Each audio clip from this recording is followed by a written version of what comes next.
Ngayong araw nga ay umamin na si Kim Chu sa totoong lagay ng relasyon nila ng kanyang long-time boyfriend na si Sian Lim. Ilang araw na din kasing laman ng mga balita ang kanilang hiwalayan at apektado na daw ang kanyang personal na buhay, pati ang pamilya niya ay apektado na rin.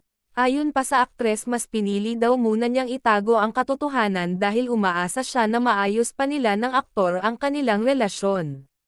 Marami na raw silang pagsubok na pinagdaanan at nalampasan, ngunit sa pagkakataong ito ay napagdesisyon na nilang tapusin na ang kanilang relasyon. Sa tagal daw ng panahon ng kanilang pagsasama, kakulangan daw sa komunikasyon ang isa sa madalas nilang pag-awayan at pagtalunan. Sa ngayon ay umaasa pa ang kanilang mga fans at mga netizens na magkakaayos pa at maisasalba pa ang kanilang relasyon.